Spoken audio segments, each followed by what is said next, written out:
My son met someone in the library, but no one was supposed to be there. It started raining torrentially a few minutes after we'd arrived. I grabbed my 5-year-old and raced across the parking lot. Getting halfway drenched, we made our way downstairs to the children's library. It was empty except for the librarian, sitting behind the desk, reading a book. "Sorry," I said, as we dripped water everywhere. "No worries. Stay as long as you need."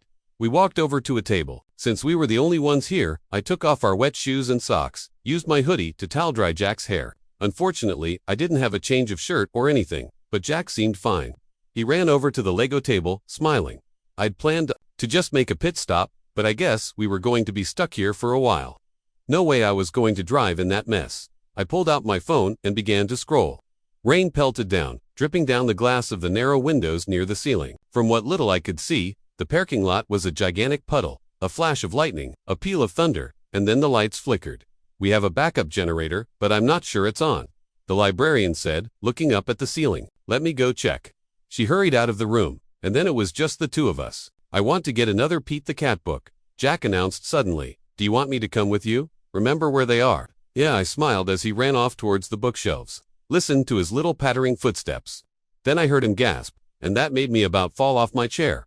"Jack, Mama," he said, running back to me, with a mischievous grin on his face. "Mama, there's another person." He pointed back towards the aisles. I froze. I hadn't heard anyone else. Whoever was back there, were they being quiet on purpose? No, not quiet, absolutely silent. "Who's back there?" I whispered, picturing some creepy older guy flattened against the shelves, watching us. But Jack replied, "A little girl." I let out a sigh of relief. Then I followed him back to the aisles. He was right. There was a little girl standing there, in front of the books. I couldn't quite see her face. From this angle it was hidden behind her mass of unkempt brown hair. She held a book open in her hands and appeared to be reading, swaying slightly to and fro. I glanced around the library. As far as I could tell, her mom or dad wasn't down here. They must be upstairs. She looked kind of young, to leave all by herself. She was a little bigger than my son, maybe 6. "Do you need help?" I asked. The girl didn't turn around, or respond in any way. Maybe she's deaf," Jack said. I mean, that was possible. But it was more likely she was just really absorbed in her book.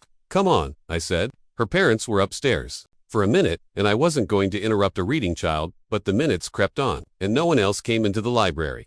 Not even the librarian, who was supposed to be checking on the generator. The lights flickered a second time, and then a third. Rain drummed on the windows. Fingers of lightning shot across the sky. Just as I was thinking maybe I should check on the girl again, the lights flickered and went out. Jack immediately started to cry. I closed the 3 feet of space between us and hugged him. It's okay," I said, turning my phone's flashlight on with my free hand. "It's okay. What about the girl?" I hadn't heard her cry. Oh no, she must be so scared, in the dark down here without her parents. I got up, sweeping my flashlight across the shelves. She was standing right there, peering out at us from behind the bookshelf. As soon as the flashlight swept over her, she darted back behind the shelf. "Hey, it's okay," I called out. "I'll help you find your parents upstairs. Come on, we'll all go together." Nothing happened. Maybe this was why her parents felt they could leave her alone. She was really good about stranger danger. I know I'm a stranger, but I have a kid, too. "See, say hi, Jack," he said. "Hi," somewhat reluctantly. "We'll go find your parents upstairs, the 3 of us." Okay, silence. Where the hell was that librarian? If she were here, she could probably phone upstairs, or bring the parents down, or something. Holding Jack's hand, I ventured into the aisles. The first aisle was empty. The second one was too. The third, she was standing at the end of the aisle, perfectly still, her back turned to us. All I could see was that wild, messy hair. "I promise, we're good people," I called out. "I'll help you find your parents." Lightning flickered through the windows. "Will you please just come upstairs with us?" Thunder rumbled. Maybe she was deaf.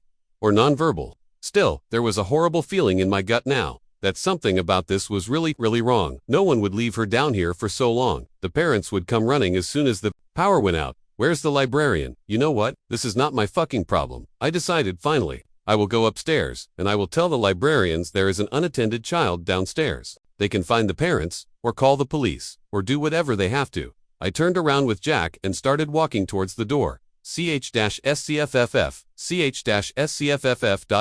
Scuffling sound behind me. It sounded like slow, deliberate footsteps, but they were dragging their feet. I whipped around to see that the girl was walking towards us, walking backwards, still facing away from us. She was wearing shoes that were far too big for her. ch-scfff.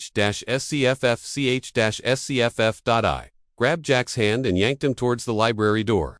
Running as fast as I possibly could, the door slammed shut in our faces. I grabbed the knob, twisted and pulled. It wouldn't open. "Hey," I screamed, "let us out." I slapped my palms against the door, the entire frame rattling. Jack began to cry. I scooped him up in, holding him with one arm, tried the knob. Again my phone's flashlight flickered. ch-scs-scs.